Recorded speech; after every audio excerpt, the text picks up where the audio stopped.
Welcome back, everybody. This is Rodrigo Fondor with Asheville Real Estate News. Bringing you guys another episode, a great episode. A lot of the things that we've been hearing on our end as far as what's happening in the market is that short sales may or may not be coming back. And so instead of just theorizing about that, we decided to sit down with a local expert and just talk about what a short sale is, what you need to know about short sales, and maybe we'll get an opinion on if it is true that it is coming back and kind of be a little bit more of a consistent thing.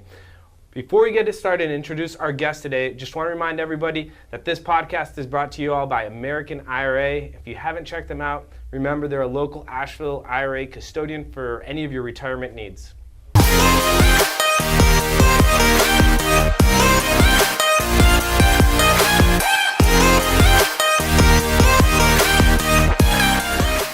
But without further ado, I'm joined by attorney Steve Wilde. How's it going? Excellent. Thanks for stepping into the studio today to Sure. talk short sales. I think when I first started in real estate, it was the buzzword. It's like, oh, you got to short sales are where the deals are, and REOs, and it seems fun and exciting. And then this conversation came together because did our first one that I'd ever been part of, like, I don't know, I guess 4 months or 3 months ago at this time. And all the romanticism died at that moment for me. They're hard. Yeah. They're extremely hard. You have to know all the pitfalls because there are a bunch of them from start to finish. Yeah, it was definitely crazy. But before we even get into that, would love to hear your story and how you got to Asheville and how you became, an expert in this field. Well, I actually got out of law. I've been a real estate attorney for a long time, and for a number of years, I was just like you guys. I was out there hustling and buying properties, usually in the foreclosure steps, right? And turning them around and flipping them. And that's when I learned how to do short sales because I found some that I needed some more equity to make sense. And short sales were a completely different animal in 2005, 6, and 7. It was a negotiable item where it is not now. They've got it down. I mean, there were only a few of us that knew what they even were, and I cut my teeth then. So I was an investor for a long time. 2008 happened. Then, like all investors, now what? Reinvent yourself, yeah. Yeah, and then people kept coming to me since I was a real estate attorney. He says, "Can you help me with this short sale?" And then I just saw an opportunity and took it statewide. I do it throughout North Carolina and South Carolina. Do a few in Tennessee and Georgia and Virginia and all that sort of stuff. So surrounding areas. It's like I said, different animal, much harder than it ever has been. 2012 was the heyday. It was like it was rocking during then. I love that. They're a little bit soft now. There are always going to be short sales, always, because people are always in default, and this is one of the preferred methods. Right. If you're underwater on a property, you owe more money than the house is worth and don't have the funds to make up the difference, it's a short sale. Right. It's not a choice. Someone says, oh, I owe $200, but I don't want to waste time getting $200. I'll take a short sale for $180. You don't get to just pick and choose. You don't get it. It's numbers. Are you a short sale or are you not? Depends on the market price of the offer, because every short sale requires a market price offer. What? Yeah, well, which we'll get into that in a moment because that's kind of arguably relative what market price is. But before then, what is a short sale in its very just basic definition? Okay, great. So let's set the table. First of all, let's say we're dealing with Wells Fargo. Wells Fargo, City, Chase, Mr. Cooper, SLS. These are loan servicers. That's huge. That's so important to understand. You don't want to put more on them than is there. They do not own this real estate. They are not selling you this real estate. The seller is selling it. We're going with an offer, with a market price offer. We're going to the loan servicer who's working on behalf of the investor that owns the loan. Fannie Mae, Freddie Mac, FHA, VA, USDA, conventional, some other bank. So rarely does our loan servicer own anything. So they're servicing somebody else's loan. They're in a fiduciary position. They've got to do it right or they're going to get in trouble. They've got to do it right on behalf of the investor, whoever owns the loan. Whoever owns the loan. They will be audited. And so they're so hard right now because they're not in a hard position. The investors are demanding market price offers. Fine. So what we're doing in a short sale is we're taking an offer. We have to have an offer. We have to have a short sale package, which is 27 documents, and we're going to the loan servicer and we're saying, hey, look, I got a market price offer. Will you accept this and let us go to closing short of a full payoff? Short and short sale is short of a full payoff. Gotcha. Okay. And so that's what we're doing. We're asking them to do us a favor and take less than we owe them. And then, will you please, forgive the debt? And that's another issue altogether.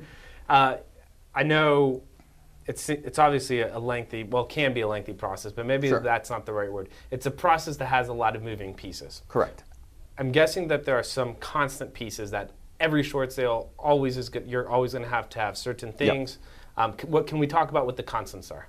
Sure. The constants are, there are 4 requirements for a short sale. If you don't have these 4 requirements, you're not getting your short sale no matter what that phone bank person is telling you from Mr. Cooper. Because believe me, I hear all that stuff.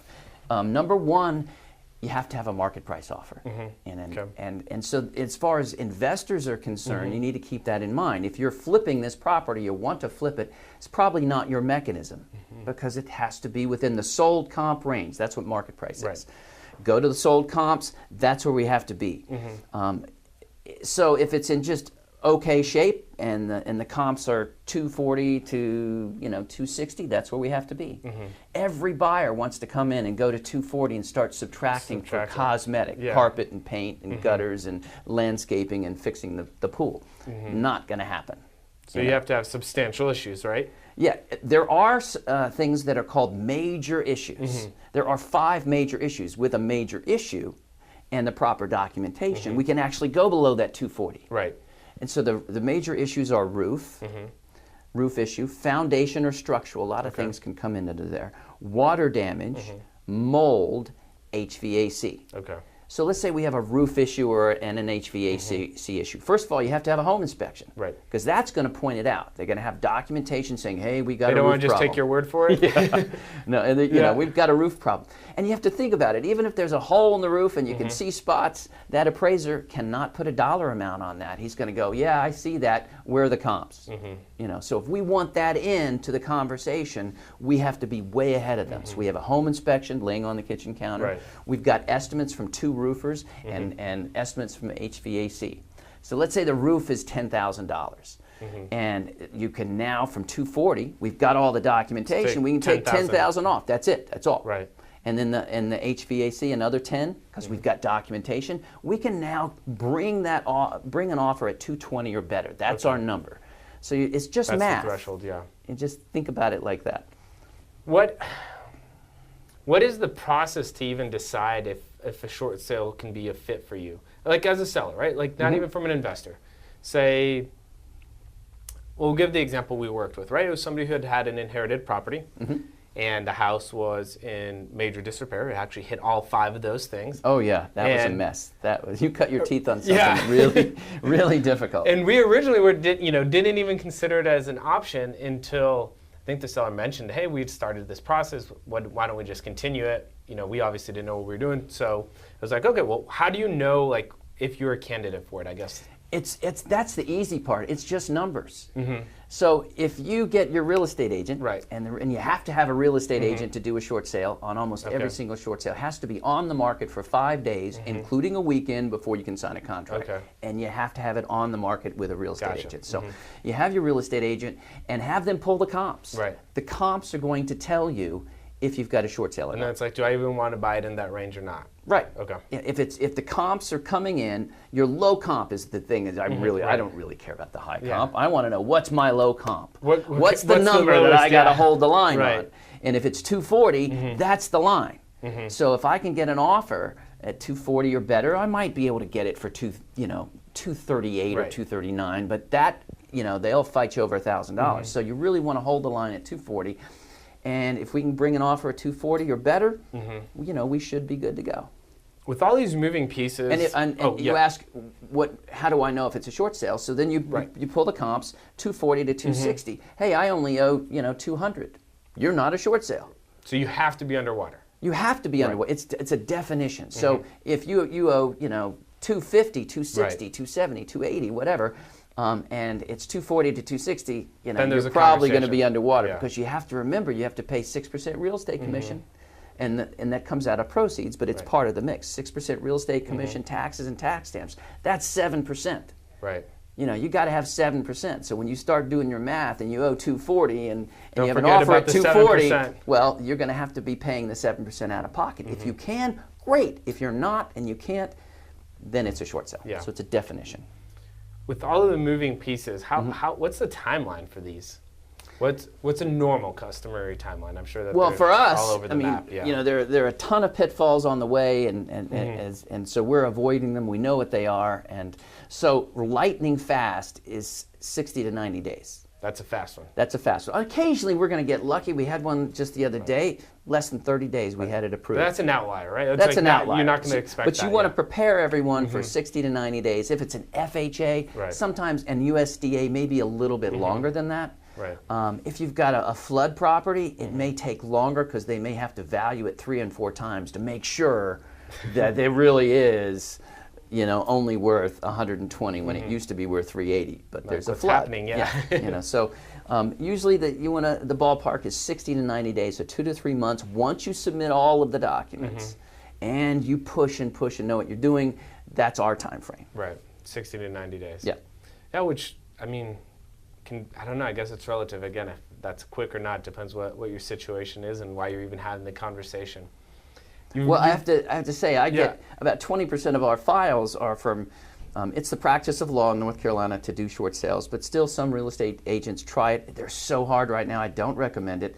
About 20% of our files are those files that they have spent a year running around on a document collection merry-go-round or just not understanding what they're doing, and then they bring it to us. Well, I was going to ask you that. You've mentioned the documents a couple of times. 27, I think, is the number, right? Without getting into like exactly what the documents are, what's the purpose of the documents? What is the bank looking for? What information are they looking to collect, et cetera? Yeah, so there's about 17 documents from the seller. Right, okay. And those are a lot of financial documents, so it's like bank statements, pay stubs, and tax returns. Okay. The financial statement is the hardest document. Right. And a hardship letter. You got to have a hardship, that's one of the requirements. So it's a lot of financial documents, and then there's going to be bank documents. So if it's Mr. Cooper, there's going to be a bunch of Mr. Cooper documents that are just name, property address, loan number, sign and date. Pretty easy. It's the financial statement that is a bear. But those are the things. They're going to look at it, and they have to document that they have a hardship. That's where the hardship letter comes in. They have to show all of their financials. Sometimes it really matters, and sometimes it's just checking boxes. Just checking boxes. And what sort of documents does the buyer need to provide? Great question. The buyer, we need about 4 or 5 documents from the buyer and 4 or 5 documents from the list agent. Some of them are overlapping. One of the documents we need that everybody has to sign is an arm's length transaction affidavit. Wow. What everyone is swearing to, because it's an affidavit, is that it's an arm's length transaction. Buyer and seller not related by blood, by marriage, or business. Okay. So that's an overlapping document. Everybody has to do that. But the buyer has to, if they're getting a loan, they have to have a pre-qual letter. Right. And if they're putting any money down, they have to have proof of funds for that. So there's 3 of them. Yeah. And then we have just an informational document, who are you and what are your contact information, that kind of stuff. But it adds up quickly as far as all the pieces that need to come together to. Do you remember, on this note, like what's the difference between the first few short sales you did now? Because I know you mentioned that they've changed, right? Versus like the last 2 you've done, today. Oh God, it was when they were first getting started. I'm not even talking about when I was just an investor. I'm just talking about after 2008 happened, and we're starting them to do short sales in late 2009. The banks didn't know what they were doing. Everyone, all the banks thought this was just going to be over like that. They didn't know it was going to be a long-term thing, and it just kept piling up and piling up. So they were learning how to do it, learning how to get it done. And at first, you had to fax all the documents to them. Oh, that's huge. And if you tried to fax it, and you had to do it in 10-page increments, and so you've got a 120-page altogether. Because tax returns, can be, enormous. Lengthy, so you have over 100 pages, and you're having to do it in 10 pages, and some go through and some don't. I would actually, wake up and do it at 2 o'clock in the morning. Just to make sure that it could go through. Stand in front of the fax machine for an hour and do it. But we e-fax everything now, so we got over those things. But it was a lot because they didn't really understand what they were doing. And now they do. And now at least they've got a system. And the absolute key to short sales. Know what the system is. Right. Know what that servicer needs in order to say yes. Because saying no, it doesn't hurt them at all. Right. So each servicer has their own unique quirks then? As far as like what they want to see versus what a different one might want to see?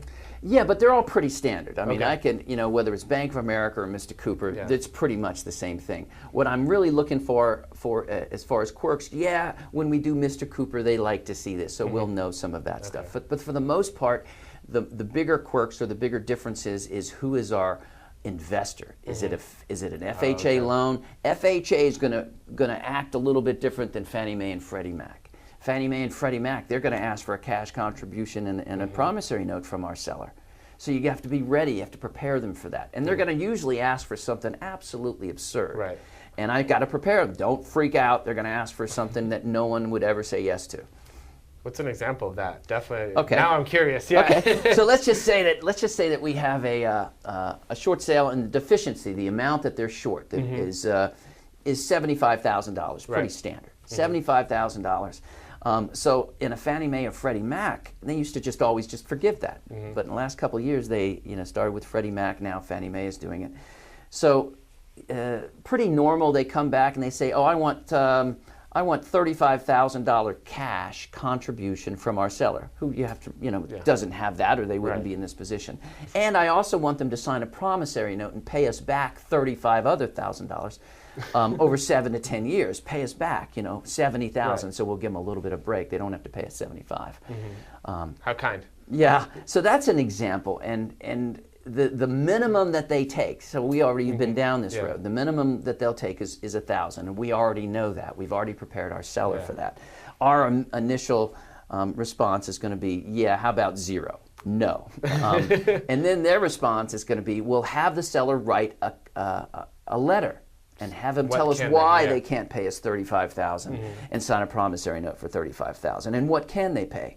And we've already got that written, or I've already prepared them to write it. They're going to regurgitate their hardship letter and start talking about what their situation is, and they're going to say, we can only afford $1,000. If they've got a big bank account, maybe you're going to have to, pony up 10 or 5 or 3. It depends what the variables are. No, but it's not going to be 35 and 35. No, that makes sense. That is surprising to me. I was like, if you're going through the short sale, obviously there's probably something going on where they don't have the ability to make up that payment, but they fish. Of course. I mean, why not? I suppose, right? And they also get people to go away. If you come back and say, I'll do your short sale. I need $35,000, and I need you to sign a promissory note for $35,000. You don't know what you're doing. That's going to knock you out. Yeah. Oh my God, I can't do that, and they just walk away. And no, it's that like, makes sense. No. let's stay in the ring. Yeah, stay in the ring and fight. About that, how did you even get to the point from $70 to $1,000 is the minimum? Like, is that trial and error, or is that just like the good old investor blood being like, no, I'm going to keep chipping away at this until I get a definitive no or a yes or a go away? Or all we do is short sales, so we're doing it all the time. And Sam Iden is my negotiating attorney, and the first time that they came back with that, it was just like, our seller has no money. Well, you show me $70,000, you show me $35,000, and show me how it's realistic. Yeah, and you show me how they're going to do this. So we'll have those conversations with them, and then we actually, after having done some, they kind of let it slip because we know them. They said, well, the minimum we can take is $1,000. Gotcha. So we kind of know that, but at the same time, if I see someone, we have a copy of their financials because they have to give it to the bank, and it comes through us. So we're saying, look, this is what the bank is looking at. So if you want to be, they're not going to go back and forth. You're going to give them a letter, and they're going to say yes or no, and either close the file or move on. So I would suggest in this particular case, 0 is not an option. We know that. 500 is not an option. You're showing a big bank account, so why don't we go ahead and let's throw 4 or 5 at them or something. But to just go say 0, well, you're going to be declined, and we're going to be done. Interested to know, obviously you have a very interesting pulse on the way things are going market-wise. Oh, yeah. Love to hear your 2 cents on where we are in the cycle, and also if you think, short sales are making a comeback as far as a viable, and consistent, high volume type of transaction or sale. Yeah, like I said, short sales are always going to be part of the market because there's always people in default that are going into foreclosure, and this is their best option.